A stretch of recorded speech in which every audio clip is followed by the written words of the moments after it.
Well, you've likely heard the term Medicare fraud, but do you know how it happens? This is Medicare Fraud Prevention Week, and we want to share one woman's story which symbolized the estimated $100 billion it costs taxpayers every year.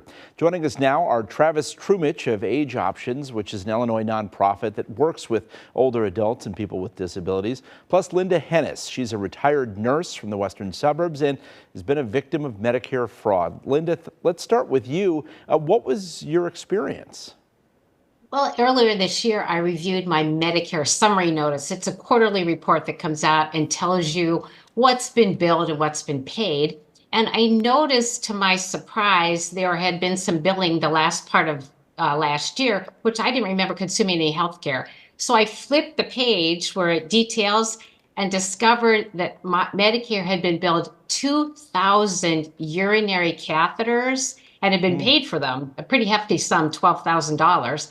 And as a nurse, I knew what a urinary catheter was, but I also knew I'd never had one used on me. Let alone 2,000, yeah. Yeah, 2,000 of them, which I never received, by the way. And so that triggered a call to Medicare that very day. And eventually I ended up with Travis's group, who helped me work through some of those issues. Yeah, and Travis, in your experience, how does the fraud happen, and does it take many different forms? Yeah, so the most common scam that we have is a call center gets the information of the beneficiary through a data breach or the dark web. They call the beneficiary up, they confirm their information, and after that, they sell their information to a middleman or a durable medical equipment company.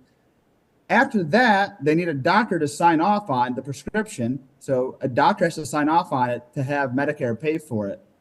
Then, as in Linda's case, she did not get any of the catheters that were put on her, were charged to her Medicare.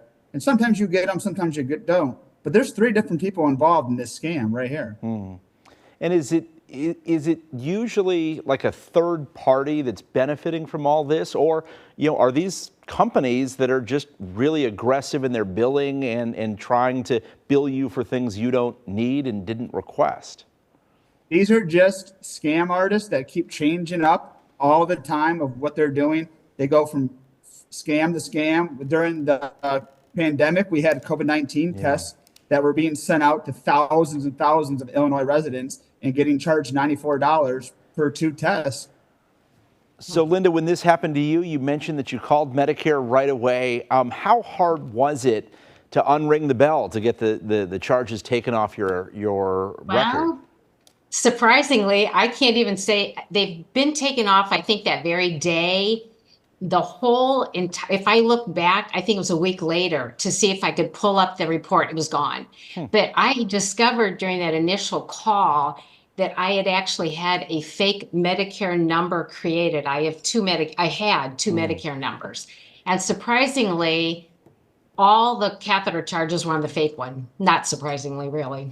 Interesting. So, Travis, what can people do to protect themselves? So I would say the biggest thing is to read your Medicare summary notices and use that as like you would a credit card statement. Look if there's any charges that are unnecessary charges. Look at anything that's not from your own provider.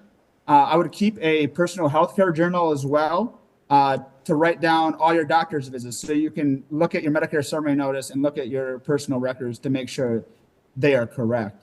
And I protect your Medicare card number like you would your credit card number. Don't give it out to anybody that's not a trusted individual.